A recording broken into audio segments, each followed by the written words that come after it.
இந்த மாபெரும் கண்டன ஆர்ப்பாட்டத்தை தலைமை வகித்து நெறிப்படுத்திக் கொண்டிருக்கிற திராவிட முன்னேற்ற கழகத்தின் தலைமைச் செயற்குழு உறுப்பினரும் சென்னை பெருநகர மேயருமான பிரியா ராஜன்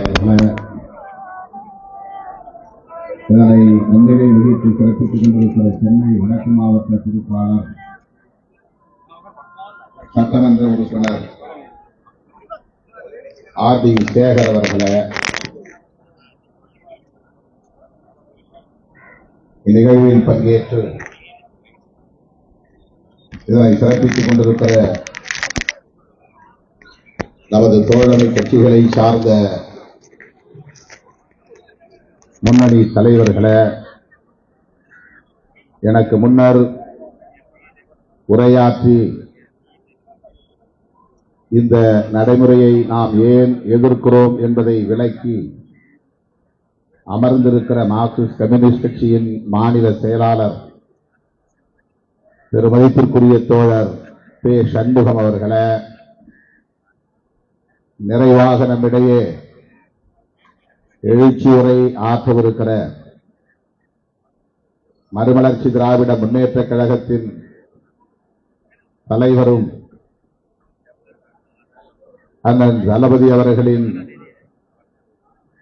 நம்பிக்கைக்குரிய சகோதரருமான பெருமதிப்பிற்குரிய அண்ணன் புரட்சி புயல் வைகோ அவர்களே, இந்த நிகழ்வில் பங்கேற்று இதனை சிறப்பித்துக் கொண்டிருக்கிற விடுதலை சிறுத்தைகள் கட்சியின்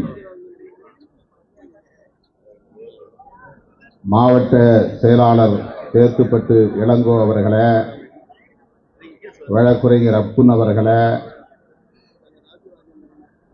உஷாராணி அவர்களே, தேவ ஞான முதல்வன் அவர்களே மற்றும் தோழமை கட்சிகளை சார்ந்த மாவட்ட பொறுப்பாளர்களே, திரளாக கூடியிருக்கிற தமிழ் சொந்தங்களே, உங்கள் அனைவருக்கும் என்னுடைய பணிவார்ந்த வணக்கத்தை தெரிவித்துக் கொள்கிறேன். எஸ்ஐஆர் என்கிற வாக்காளர் பட்டியல் தீவிர திருத்த நடவடிக்கை, சிறப்பு தீவிர நடவடிக்கை நாடு முழுவதும் இன்றைக்கு பெரிய அளவில் விவாதிக்கப்படுகிற ஒன்றாக உள்ளது. இந்தியாவிலேயே முதலாக இதனை விவாதிப்பதற்கென்று அனைத்து கட்சி கூட்டத்தை கூட்டியவர் நம்முடைய தமிழ்நாடு முதலமைச்சர் அண்ணன் தளபதி அவர்கள்தான். எல்லோரும் வாருங்கள், இது குறித்து கலந்தாய்வு செய்வோம், நீதிமன்றத்தில் வழக்கு தொடுத்து இதனை தடுக்க முயற்சிப்போம் என்று வழிகாட்டியவர் நம்முடைய தளபதி அவர்கள். அது போதாது, நீதிமன்ற நடவடிக்கையை தாண்டி மக்கள் போராட்டமாகவும் இது பரிணமிக்க வேண்டும் என்கிற பொறுப்புணர்வோடு அண்ணன் அவர்களின் வழிகாட்டுதலோடு தமிழ்நாடு முழுவதும் இன்றைக்கு லட்சக்கணக்கானோர் பங்கேற்கக்கூடிய இந்த ஆர்ப்பாட்டங்கள் ஒருங்கிணைக்க பெற்று ஆங்காங்கே நடைபெற்றுக் கொண்டிருக்கின்றன. களத்திலே மக்களோடு நின்று போராட வேண்டும் என்பதற்காக வழிகாட்டுதலையும் நம்முடைய முதலமைச்சர் அவர்கள் நமக்கு தந்திருக்கிறார். அந்த அடிப்படையிலே இன்றைக்கு மதசார்பற்ற முற்போக்கு கூட்டணியை சார்ந்த அனைத்து கட்சிகளும்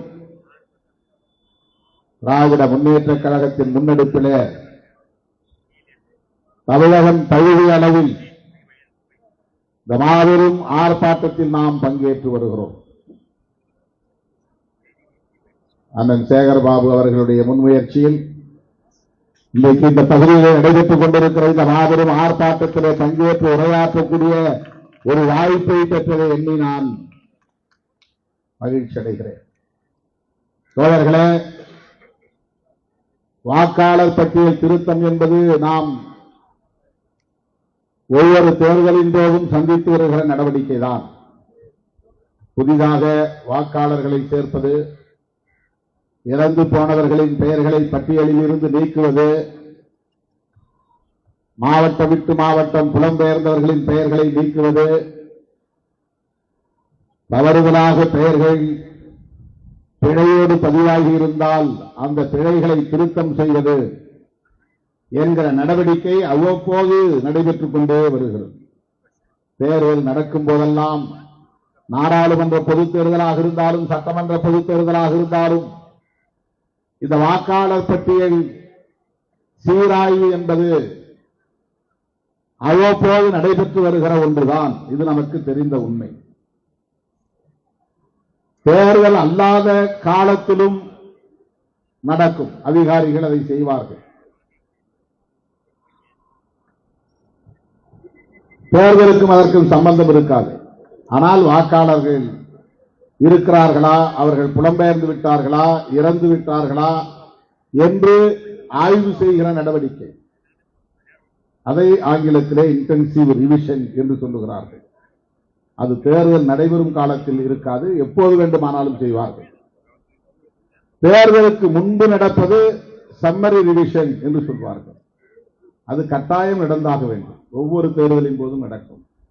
எனவே இதற்கும் இப்போது நாம் எதிர்க்கிற இந்த எஸ்ஐஆர், ஸ்பெஷல் இன்டென்சிவ் ரிவிஷன், சிறப்பு தீவிர சீராய்வு என்பதற்கும் என்ன வேறுபாடு என்றால் மிகப்பெரிய வேறுபாடு இருக்கிறது. இந்த வேலை திட்டம் தேர்தல் ஆணையம் செய்ய வேண்டிய வேலை திட்டம் இல்லை. தேர்தலுக்கு தேர்தல் சிறப்ப சீராய்வு செய்வது தேர்தல் ஆணையத்தின் கடமை. ஆனால் இந்த ஸ்பெஷல் இன்டென்சிவ் ரிவிஷன் என்பது முழுக்க முழுக்க நம்முடைய குடியுரிமையை ஆய்வு செய்கிற நடவடிக்கை. இவன் உண்மையிலேயே இந்த நாட்டை சார்ந்தவன் தானா, இந்த மண்ணின் குடிமகன் தானா, இவன் குடியுரிமை பெற்ற ஒரு வாக்காளரா என்று ஆய்வு செய்வதற்காக மேற்கொள்ளப்பட்டிருக்கிற ஒரு மறைமுக செயல் திட்டம். சிஏஏ என்ற ஒரு சட்டம் வந்தது. கொரோனா டைம்ல நாம் எல்லோரும் எதிர்த்து போராட்டம் நடத்தினோம். சிட்டிசன்ஷிப் அமெண்ட்மெண்ட் ஆக்ட், குடியுரிமை திருத்த சட்டம்.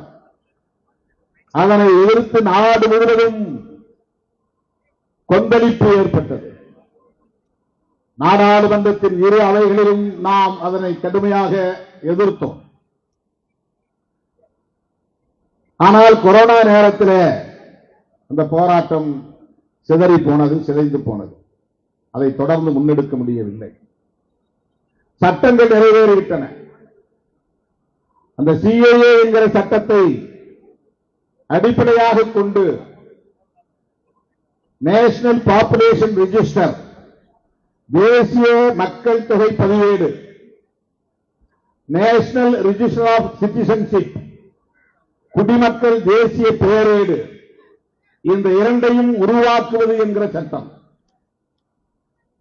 இதை நாம் அனைவரும், அரசியல் களத்தில் இருக்கிற அனைவரும் அறிந்திருக்க வேண்டும், புரிந்திருக்க வேண்டும். இதிலே நமக்கு ஒரு தெளிவு தேவைப்படுகிறது. பாரதிய ஜனதா கட்சி ஆட்சிக்கு வந்த பிறகு அவர்கள் அவர்களுடைய இறுதி இலக்கை நிறைவேற்றுவதற்காக முன்னெடுக்கிற பல்வேறு முயற்சிகளுள் மிக முக்கியமானது இந்தியாவில் இருக்கிற மக்கள் அனைவரையும் குடிமக்களாக ஏற்றுக்கொள்ள முடியாது, அனைவருக்கும் வாக்களிக்கிற உரிமையை வழங்கக்கூடாது. இந்த மண்ணின் பூர்வீக குடிகள் யாரோ அவர்களை முதலில் அடையாளம் காண்பது, இந்த மண்ணுக்கு சொந்தக்காரர்களை அடையாளம் காண்பது என்கிற பெயரில் அயல் நாட்டவர்களை வெளியேற்றுகிறோம். குடியுரிமை பட்டியலில் இருந்தும் வாக்காளர் பட்டியலில் இருந்தும் அவர்களை வெளியேற்றுவது. தமிழ்நாட்டுக்குள்ள அயல் நாட்டவர்கள் எடுத்துக்கிட்டா ஈழத்தமிழர்கள் மட்டும்தான். ஆனால் வடகிழக்கு மாநிலங்களில், பங்களாதேஷில் இருந்தும் பிற மாநிலங்களில் இருந்தும், சீனா போன்ற அண்டை மாநில நாடுகளில் இருந்தும் நிறைய புலம்பெயர்ந்தவர்கள் வந்து தங்குகிறார்கள். பாகிஸ்தானிலிருந்தும் பஞ்சாப், குஜராத் போன்ற அந்த அண்டை பகுதிகளில் வந்து குடியேறி இருக்கிறார்கள். ஆகவே பாகிஸ்தானியர்களை வெளியேற்ற வேண்டும், பங்களாதேசிகளை வெளியேற்ற வேண்டும், சீனர்களை வெளியேற்ற வேண்டும், அல்லது அவர்களுக்கான குடியுரிமைகளை ஆய்வு செய்து அவர்களுக்கு வழங்கப்பட்டிருக்கிற வாக்குரிமைகளை பறிக்க வேண்டும். இது அவருடைய நோக்கம். இதுல நாம் வந்து குற்றம் சொல்ல விரும்பவில்லை. இப்படி செய்வதை நாம் தவறு என்றும் சொல்லவில்லை. ஆனால் அது என்ன நோக்கத்திற்காக செய்யப்படுகிறது? யார் எங்கே வந்து குடியேறினாலும் கூட குடியேறியவர்களுக்கு ரேஷன் கார்டு கொடுக்க வேண்டும் என்பது அரசின் கடமை. அவர்கள் குடியிருக்கிற மனைக்கு மனைப்பட்டா வழங்க வேண்டும் என்பது அரசின் கடமை. அவர்கள் வசிக்கிற பகுதியிலே மின் இணைப்பு தர வேண்டும் என்பது அரசின் கடமை. அவர்கள் வசிக்கிற பகுதி ஆக்கிரமிப்பு பகுதியாக இருந்தாலும் கூட, பட்டா இல்லாத பகுதியாக இருந்தாலும் கூட, நீர்நிலையாக இருந்தாலும் கூட அவர்களுக்கு குடிநீர் இணைப்பு தர வேண்டும் என்பது அரசின் கடமை. எனவே ration card, Aadhaar card, voter ID இதுவெல்லாம் ஆக்கிரமிப்பாளர்களுக்கும் தரப்படும், வெளிநாடுகளில் இருந்து வந்து குடியேறியவர்களுக்கும் தரப்படும். எனவே நீ இந்த நடவடிக்கை எஸ்ஐஆர் நடவடிக்கையில் பழைய ஓட்டர் ஐடி செல்லாது, ஆதார் கார்டு செல்லாது, ரேஷன் கார்டு செல்லாது. அது அரசாங்கத்தின் போய் குடியேறினா உனக்கு போட்டு கொடுத்துருவாங்க.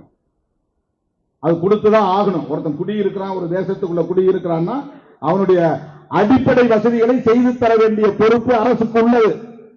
இது வந்து புறம்போக்கு இடம், இதுல நீ வந்து வீடு கட்டி இருக்கிற, உனக்கு நான் மின் இணைப்பு தர முடியாது என்று அரசாங்கத்தால் சொல்ல முடியாது. இது புறம்போக்கு இடம், நீ ஆக்கிரமிப்பு பண்ணி இருக்கிற, உன்னை எந்த நேரத்தில் வேணாலும் நாங்க வெக்கேட் பண்ணுவோம், வெளியேற்றுவோம், அதனால உனக்கு வந்து குடிநீர் இணைப்பு தர முடியாது, ரேஷன் கார்டு தர முடியாது என்று அரசாங்கத்தால் சொல்ல முடியாது. தந்துதான் ஆக வேண்டும். எனவே அப்படி வைத்திருக்கிற இந்த ஆதார் அட்டைகளை, ரேஷன் அட்டைகளை, வாக்காளர் அட்டைகளையும் கூட நாங்கள் ஏற்றுக்கொள்ள முடியாது என்று இவர்கள் சொல்லுவதற்கு என்ன காரணம் என்றால், இதை வைத்து எங்களால் குடியுரிமையை, நீங்கள் இந்த மண்ணின் குடிமகன்தான் என்கிற அடையாளத்தை எங்களால் உறுதிப்படுத்த முடியாது. ஆகவே குடியுரிமையை உறுதிப்படுத்துவது, யார் குடிமகன் என்பதை உறுதிப்படுத்துவது, இதுதான் இன்றைக்கு பிஜேபியுடைய செயல் திட்டம். பிஜேபியின் செயல் திட்டம் என்பதை விட ஆர்எஸ்எஸ் செயல் திட்டம். சரி, இதை செய். எதை வைத்து செய்ய வேண்டும்? இதற்கு தேர்தல் ஆணையத்திற்கு அதிகாரம் உண்டா? எலெக்ஷன் கமிஷன் ஆஃப் இந்தியா என்பது எந்த சட்டத்தின் கீழ் இயங்குகிற ஒரு நிறுவனம்? அது மக்கள் பிரதிநிதித்துவ சட்டம் என்று ஒரு சட்டம் இருக்கிறது. அந்த சட்டத்தின்படி வாக்காளர் பட்டியலை சீராய்வு செய்து அதை முழுமை செய்வதும், தேர்தலை நடத்தி கொடுத்து யார் யார் வெற்றி பெற்றார்கள் என்று அறிவிப்பதும் தான் அவர்கள் வேலை. அரசியல் கட்சியை பதிவு செய்யக்கூடிய கடமை அதற்கு இருக்கிறது. யாரும் போய் மாநில கட்சி அல்லது தேசிய கட்சி என்று அரசியல் கட்சியாக பதிவு செய்து கொள்ளலாம். பதிவு செய்து தருவது, பதிவு எண் தருவது அதனுடைய கடமை. அங்கீகாரம் வழங்குவது விதிமுறைகளின்படி அதனுடைய கடமை. இதையெல்லாம் செய்வதற்கு இந்திய அரசமைப்பு சட்டமும் அதன் அடிப்படையில் இயற்றப்பட்ட மக்கள் பிரதிநிதித்துவ சட்டமும் தான் தேர்தல் ஆணையத்திற்கு வழிகாட்டுகின்றன. ஆனால் இந்த எஸ்ஐஆர் என்பது மக்கள் பிரதிநிதித்துவ சட்டத்தின்படியா நடைபெறுகிறது? இல்லை, சிஏஏ சட்டத்தின்படி நடைமுறைப்படுத்தப்படுகிறது. சிஏஏ சட்டத்தை நடைமுறைப்படுத்துவதற்கு தேர்தல் ஆணையத்திற்கும் என்ன சம்பந்தம்? இதைத்தான் நாம் கேள்வி எழுப்புகிறோம். இந்த வேலையை ஏன் தேர்தல் ஆணையம் செய்கிறது? ஒரே நேரத்தில் பல மாங்காய்களை அடிக்கிற வேலையை ஆர்எஸ்எஸ் செய்கிறது. நேரடியாக சிஏஏ சட்டத்தை நடைமுறைப்படுத்த போகிறோம் என்று சொன்னால் காங்கிரஸ், திமுக உள்ளிட்ட இடதுசாரிகள் உள்ளிட்ட எல்லா எதிர்க்கட்சிகளும் அதற்கு கடுமையான எதிர்ப்பை தெரிவிப்பார்கள், மக்கள் போராட்டத்தை நடத்துவார்கள். ஆகவே நேரடியாக அந்த சட்டத்தை நடைமுறைப்படுத்துவதற்கு பதிலாக தேர்தல் ஆணையத்தின் மூலம் நடைமுறைப்படுத்துகிற முயற்சியில் அது இறங்கி இருக்கிறது. இதைத்தான் நாம் புரிந்து கொள்ள வேண்டும். வாக்காளர் பட்டியலை சீராய்வு செய்கிறது என்கிற பெயரால் 11 ஆவணங்களை அது கேட்கிறது. முதல்ல இந்த நடைமுறை சிக்கலை பற்றி எல்லோரும் சொன்னார்கள். இந்த நடைமுறை சிக்கலுக்காக நாம் இதை எதிர்க்கவில்லை. இதை சரி செய்து விட்டால் ஏற்றுக்கொள்கிறோம் என்று பொருளாகிவிடும். மழை காலம், அதனால் வேண்டாம். மழை நின்ற பிறகு செய்யலாமா? அப்படி என்றால் செய்யலாம் என்று பொருளாகிவிடும்.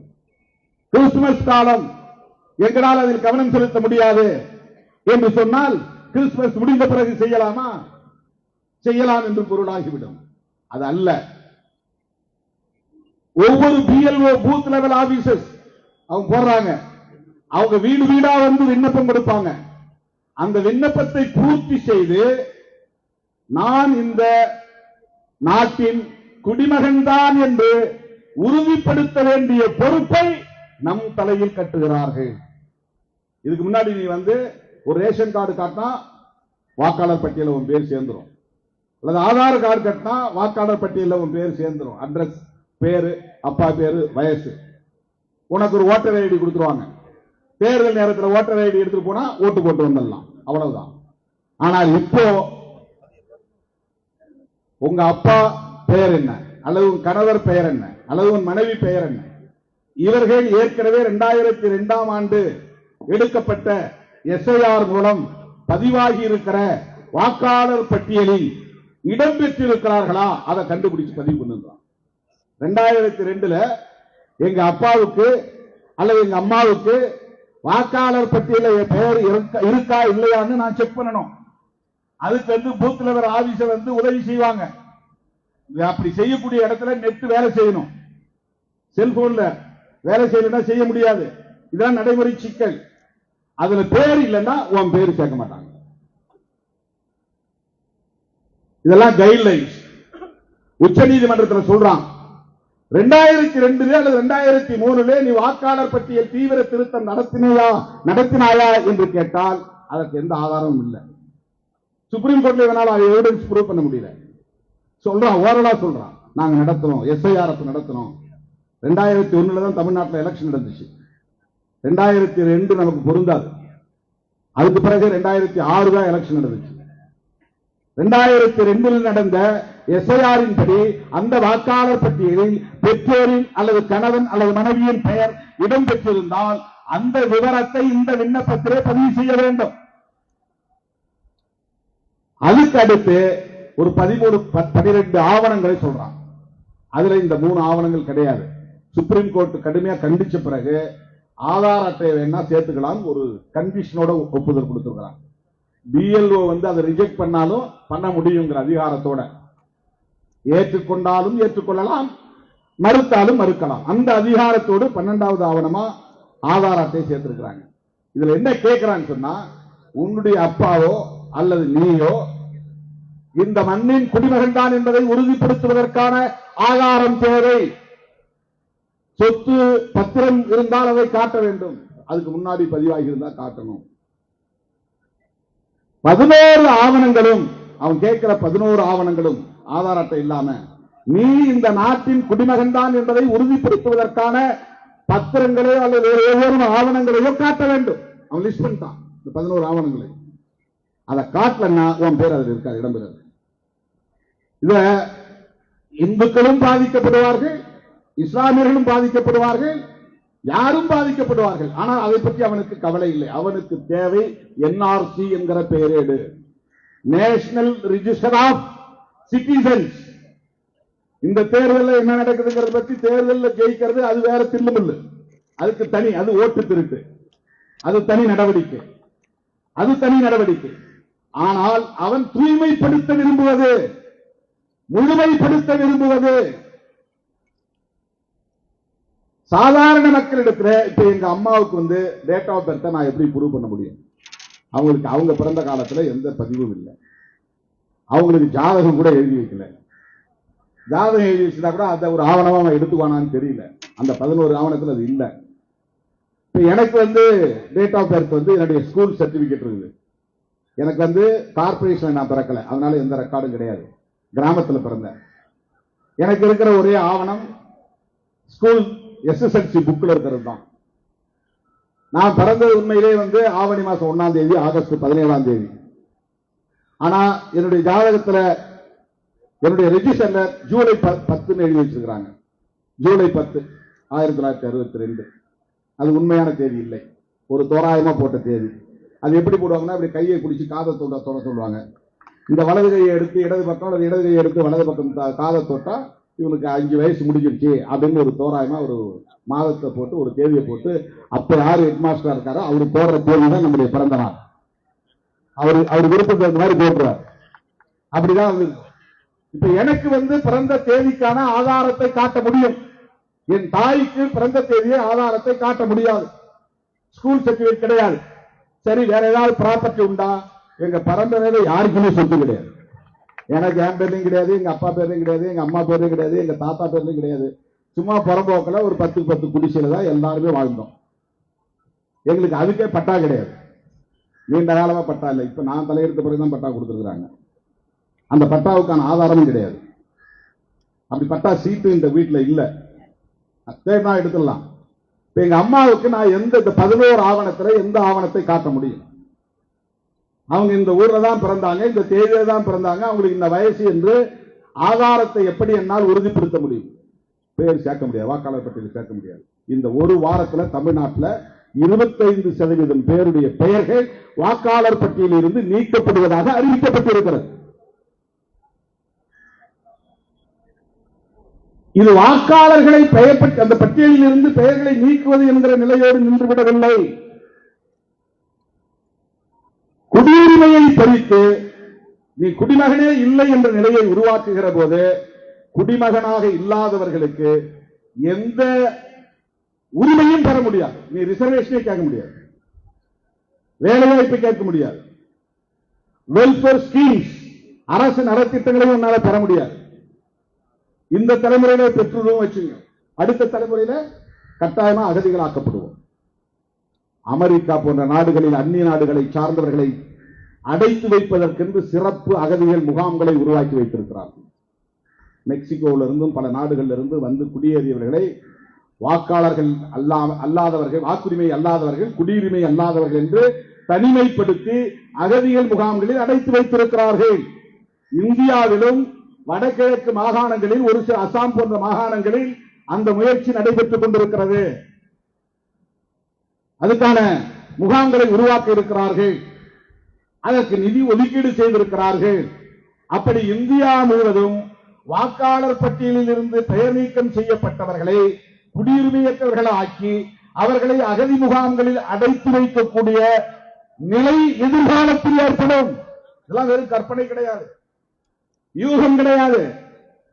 இதான் 20 வருஷத்துக்கு பின்னால் நடக்க போகுது. இதெல்லாம் ஏன் RSS செய்யறா அப்படின்னு சொன்னா, இந்த கான்ஸ்டிடியூஷன் தர்ற அனைவரும் சமம், அனைவருக்கும் வாக்குரிமை என்கிற இந்த சமத்துவத்தை சிதைப்பவர்களின் நோக்கம். அனைவரும் சமம் என்பதை ஏற்றுக்கொள்ள முடியாது. அம்பானிக்கும் அதானிக்கும் ஒரு ஓட்டு, தெருவில் இருக்கிற பிச்சை எடுக்கிறவனுக்கு ஒரு ஓட்டு. இந்த சமத்துவத்தை உறுதிப்படுத்தியது புரட்சியாளர் அம்பேத்கர் அவர்களால் வகுத்தளிக்கப்பட்ட அரசமைப்பு சட்டம். அதுதான் ஈக்குவாலிட்டி. இதை அவனால் ஏற்றுக்கொள்ள முடியவில்லை.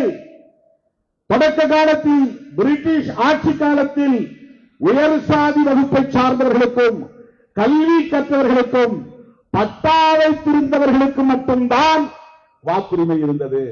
அந்த நிலையை மறுபடியும் கொண்டு வர பார்க்கிறார்கள்.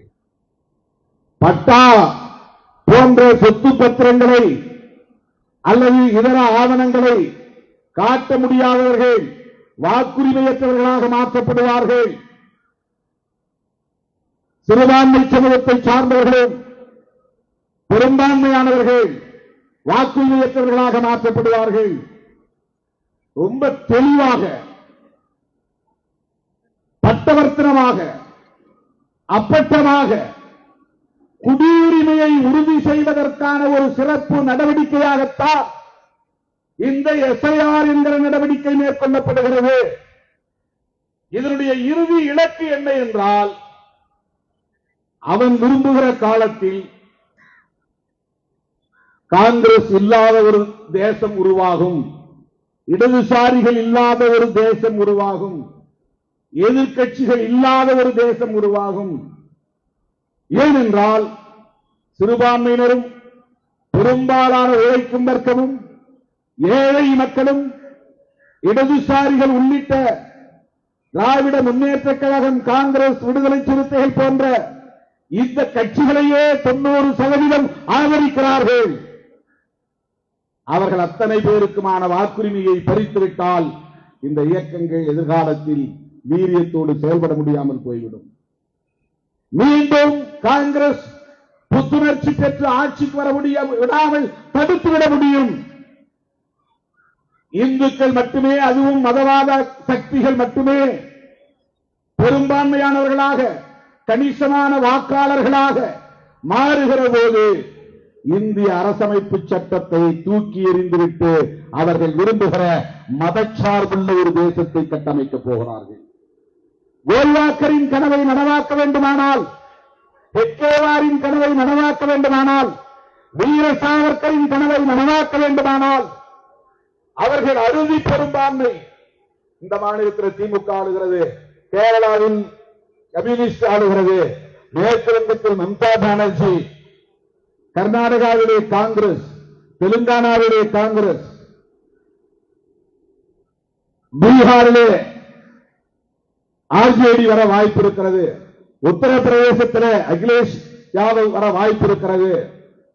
இப்படி மாநிலங்களில் பிஜேபி அல்லாத பிற கட்சிகளின் ஆட்சி இருக்கிற போது அவர்களால் சிஏஏ போன்ற சட்டத்தை நடைமுறைப்படுத்துவதிலும், இந்த அரசமைப்பு சட்டத்தை தூக்கி எறிவதிலும், இந்து ராஷ்டிரா என்று அவர்கள் விரும்புகிற ஒரு தேசத்தை அறிவிப்பதிலும், மதச்சார்பே எங்கள் கோட்பாடு, அதுதான் அரசமைப்பு சட்டத்தின் உயிர்நூச்சி கோட்பாடு என்று அறிவிப்பதிலும் அவர்களுக்கு மிகப்பெரிய சிக்கல் இருக்கிறது, தடை இருக்கிறது. அப்படி தடையில்லாத ஒரு காலத்தை, ஒரு சூழலை, ஒரு தேசத்தை உருவாக்க வேண்டுமானால் என்ஆர்சி அவர்களுக்கு தேவைப்படுகிறது, நேஷனல் ரிஜிஸ்டர் ஆஃப் சிட்டிசன்ஸ். அதற்கான ஒரு நடவடிக்கையாகத்தான் தேர்தல் ஆணையத்தை பயன்படுத்தி இவர்கள் மேற்கொள்ளுகிறார்கள். இந்த தேர்தலில் தற்காலிகமாக அவர்களுக்கு பின்னடைவு ஏற்பட்டாலும் அது அவர்களுக்கு பிரச்சனை இல்லை.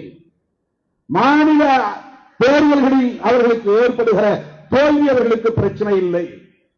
ஆனாலும் மாநிலங்களிலும் அவர்கள் வேரூன்ற வேண்டும், மதவாத அரசியலை வளர்த்தெடுக்க வேண்டும், மதம் சார்ந்த சக்திகளை மேம்படுத்த வேண்டும், அதற்கு சாதி வெறியர்களை ஊக்கப்படுத்த வேண்டும், சாதி அரசியல் பேசக்கூடியவர்களை வளர்த்தெடுக்க வேண்டும். அதற்காக கோடி கோடியாய் கொட்டி இறைக்கிறார்கள், சமூக ஊடகங்களை பயன்படுத்துகிறார்கள், கூலி கும்பலை ஏவுகிறார்கள், திராவிட அரசியலை வெகு மக்களுக்கு எதிரான அரசியல் என்று பரப்புகிறார்கள், பெரியாரையே கன்னடர்கள் என்று கொச்சைப்படுத்துகிறார்கள். இவையெல்லாம் அந்த நடவடிக்கைகளின் ஒவ்வொரு அங்கம் என்பதை மறந்துவிடக் கூடாது. கழகங்கள் இல்லாத தமிழகம் என்கிறார்கள், காங்கிரஸ் இல்லாத பாரதம் என்கிறார்கள், இடதுசாரிகளே எங்கள் முதன்மை எதிரிகள் என்கிறார்கள். இந்த வழக்கங்கள் எல்லாம் எந்த பின்னணியில் இருந்து வருகின்றன? ஏன் பிஜேபியை நாம் எதிர்க்க வேண்டும்? அவர்கள் சராசரி அரசியல் கட்சி அல்ல, வெறுமன மக்களுக்கு தொண்டு செய்வதற்கும் ஆட்சி விகாரத்திற்கு வந்து பதவி சுகத்தை அனுபவிப்பதற்கும் உருவான கட்சி அல்ல. அவர்கள் இந்தியாவை அவர்கள் விரும்புகிறபடி மாற்றி அமைப்பதற்கு, புதுப்பித்து கட்டுவதற்கு உருவாக்கப்பட்ட ஒரு பாசிச இயக்கம், மிக மிக ஆபத்தான ஒரு இயக்கம். திராவிட இயக்கம் என்று சொல்லிக்கொண்டு பாஜகவை தோளில் தூக்கி சுமக்கிறார்கள் என்று சொன்னால் அவர்கள் பெரியாருக்கு துரோகம் செய்கிறார்கள் என்பதை விட மக்களுக்கு துரோகம் செய்கிறார்கள், தமிழ்நாட்டுக்கு துரோகம் செய்கிறார்கள், மன்னிக்க முடியாத குற்றத்தை இழைக்கிறார்கள் என்றுதான் பொருள். எனவேதான் பெரியாரின் மடியில் வளர்ந்தவர், அண்ணாவின் அரவணைப்பில் வளர்ந்தவர், மொத்தவரிய கலைஞரின் அரசியல் பாசறையில் வளர்ந்தவர் அண்ணன் தளபதி ஸ்டாலின் அவர்கள் அந்த பொறுப்புணர்வோடு தான் மதசார்பற்ற முற்போக்கு கூட்டணியை தொலைநோக்கு பார்வையோடு வழிநடத்துகிறார். இந்த புரிதலோடு தான் நாங்கள் மேடையில் இருக்கிற தலைவர்கள் அண்ணன் தளபதி அவர்களோடு கைகோர்த்து நிற்கிறோம். அருமை தோழர்களே, எஸ்ஐஆர் என்பதை அவர்கள் தீவிரமாக நடைமுறைப்படுத்துகிறார்கள். அதிலிருந்து நாம் வெளியேறிவிட முடியாது, அதை புறக்கணித்து விட்டு விலகி நிற்க முடியாது. நாமும் தேர்தலை எதிர்கொண்டுதான் ஆக வேண்டும். எனவே எதிர்க்கிறோம், நீதிமன்றத்தை நாடுகிறோம், போராட்டம் நடத்துகிறோம் என்றாலும் கூட இந்த வாக்காளர் பட்டியல் தீவிர திருத்த நடவடிக்கையில் நாம் ஈடுபட்டுதான் ஆக வேண்டும், வேறு வழி இல்லை. நம்முடைய பெயர்கள் ஒன்றும் விடுபடாமல் பார்த்துக் கொள்ள வேண்டும். பட்டியலிலிருந்து நீக்குவதற்கு இடம் கொடுத்துவிடக் கூடாது என்ற பதைப்பு நம்மிடத்திலே இருக்கிறது. அது ஒரு புறம் நாம் ஈடுபட்டாலும் கூட இந்த புரிதலோடுதான் அவர்களை மக்களிடத்திலே நாம் அம்பலப்படுத்த வேண்டும், அவர்களை எதிர்த்தாக வேண்டும். இது வெறும் முஸ்லிம்களுக்கு ஆதரவான நடவடிக்கை, கிறிஸ்தவர்களுக்கு ஆதரவான நடவடிக்கை என்று நாம் எண்ணிவிடக் கூடாது. அல்லது முஸ்லிம்களுக்கும் கிறிஸ்தவர்களுக்கும் எதிரான நடவடிக்கை, அவர்கள் எடுக்கிற நடவடிக்கை என்று நாம் இந்த அளவில் மட்டுமே புரிந்து கொள்ளக்கூடாது. இது இரண்டும் உண்டுதான். அவன் இஸ்லாமியர்களையும் கிறிஸ்தவர்களையும் இதர மத சிறுபான்மையினரையும் குறிவைத்து காய் நகர்த்துவது உண்மைதான். ஆனால் அதையெல்லாம் தாண்டி அவர்கள் ஒரு மறைமுக செயல் திட்டத்தை நடைமுறைப்படுத்துகிற முயற்சியை ஈடுபடுகிறார்கள். மதவெறி அரசியலையே உயர்த்தி பிடிக்கிறார்கள். நாம் பேசுகிற இந்த சமூக நீதி அரசியலை சிதறடிக்க பார்க்கிறார்கள், சிதைக்க பார்க்கிறார்கள். ஏழை எளிய விளிம்பு நிலை மக்களின் ஒட்டுமொத்தமாக சிறுபான்மையினர், தலித்துகள், பழங்குடிகள், பெண்கள், மாற்றுத்திறனாளிகள், மூன்றாம் பாலினத்தவர்கள் என்ற அனைத்து தரப்பு விளிம்பு நிலை மக்களுக்கும் எதிரான பிற்போக்கு வலதுசாரி அரசியலை உயர்த்தி பிடிக்கிறார்கள். அதை நாம் எதிர்த்தாக வேண்டும், அதை நாம் வீழ்த்தியாக வேண்டும். அதற்கு இன்றைக்கு இந்திய அளவிலே இருக்கிற ஒரே நம்பிக்கை அண்ணன் தளபதி ஒட்டுவேர் கருணாநிதி ஸ்டாலின் என்று சொன்னால் அது மிகையாகாது. அவர் இன்றைக்கு ராகுல் காந்தி அவர்களுக்கு உற்பத்தனையாக நிற்கிறார். தேசிய அளவில் இந்த புரிதலோடு பிஜேபியையும் RSSையும் அவர்களின் முகத்திரையை கிழிக்கிற வல்லமை பெற்ற ஒரு பேராளுமையாக ராகுல் காந்தி இருக்கிறார். அதை அடையாளம் கண்டிருக்கிறார் அண்ணன் தளபதி ஸ்டாலின் அவர்கள். அதனால் அடையாளம் கண்ட நாங்களும் கூடவே நிற்கிறோம், தொடர்ந்து கூடவே இருப்போம், ஒற்ற துறையாக இருப்போம் என்பதை சொல்லி வாய்ப்புக்கு நன்றி கூறி முடிக்கிறேன். நன்றி, வணக்கம்.